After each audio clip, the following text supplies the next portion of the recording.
రద్దు. So sir, so ఇప్పుడు ఇది చీప్‌గా దొరుకుతుంది. సో రేపు ఫ్యూచర్‌లో ఇదే ఎక్కువ అందరూ వాడుతున్నారని దీని ప్రైస్ గూడా పెరిగే ఛాన్స్ ఉందా? అంటే ఇప్పుడు కేంద్ర ప్రభుత్వం యొక్క ఆలోచన ఏంటంటే, ముఖ్యంగా కేంద్ర ప్రభుత్వము వివిధ రకాలైనటువంటి పర్యావరణ అనుకూల ఇంధనాలను, భారతదేశంలో తయారైనటువంటి వివిధ రకాలైనటువంటి పర్యావరణ ఇంధనాలను ప్రోత్సహిస్తుంది. ముఖ్యంగా హరిత హైడ్రోజన్ ఒకటి, డైమిథైల్ ఈథర్ అనే ఒక ఇంధనాన్ని తయారు చేస్తున్నారు. ఆల్రెడీ ఇది కూడా ప్రయోగ దశలో ఉన్నది. ఇథైల్ ఆల్కహాల్ స్టవ్ ఒకటి ఉన్నది. మళ్ళా సోలార్ ఎనర్జీ, విండ్ ఎనర్జీ, ఇలా వివిధ రకాలైనటువంటి ఇంధనాలను మన భారతదేశంలో తయారయ్యేటట్టుగానే కేంద్ర ప్రభుత్వం ఆలోచన చేస్తుంది.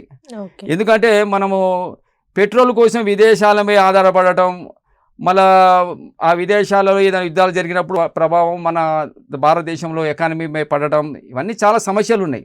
అందుకోసం మనం ఏ దేశం మీద ఆధారపడకుండా సొంతంగా మన దేశంలో అన్ని రకాలైనటువంటి ఇంధనాలు తయారు చేసేటట్టుగా, పర్యావరణం అనుకూలమైనటువంటి ఇంధనాలు తయారు చేసేటట్టుగా మన భారత ప్రభుత్వం, కేంద్ర ప్రభుత్వము ఆలోచన చేస్తుంది.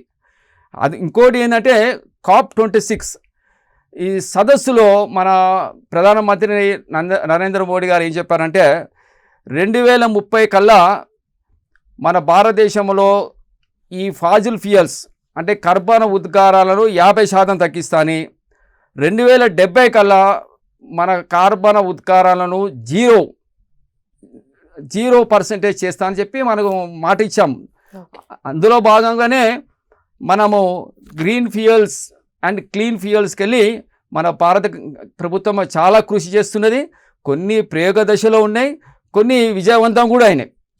అది మనం తెలుసుకోవాలి. అది ఇంపార్టెన్స్ మనకి ఇక్కడ.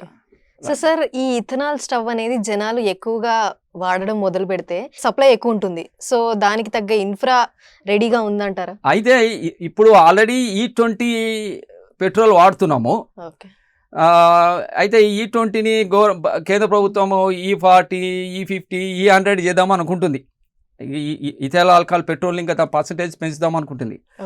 అయితే ఇప్పుడు E20 పెట్రోల్కి సరిపోనంత మాకు ఎంత పెట్రోల్ కావాలంటే 25, 26 సంవత్సరం కల్లా మనకు కావాల్సినటువంటి ఇథైల్ ఆల్కహాల్ నిల్వలు ఎంత అంటే 1,000 కోట్ల లీటర్లు కావాలి. 1,000 కోట్ల లీటర్లు.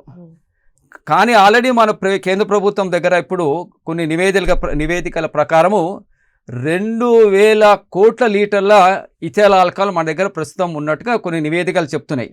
మన దగ్గర ఇప్పుడు ప్రస్తుతానికి ఈ ఇథైల్ ఆల్కహాల్ యొక్క షార్టేజ్ లేదు.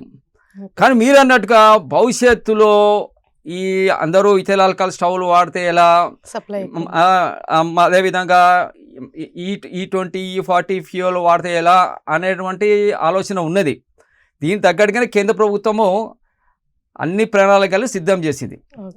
అంతేగాని ఒకసారి అన్ని మార్కులు తీసుకొచ్చి తర్వాత ఇథైల్ ఆల్కహాల్ దొరకలేదంటే ప్రజలు ఇబ్బంది పడతారు కదా. దాని తగ్గట్టుగానే కేంద్ర ప్రభుత్వం ఇథైల్ ఆల్కహాల్ తయారీని ప్రోత్సహిస్తుంది. దాని విధంగా అన్ని ప్లాన్ చేసుకొని కేంద్ర ప్రభుత్వం ముందుకు పోతుంది. దాన్ని మనం భయపడాల్సిన అవసరం లేదు.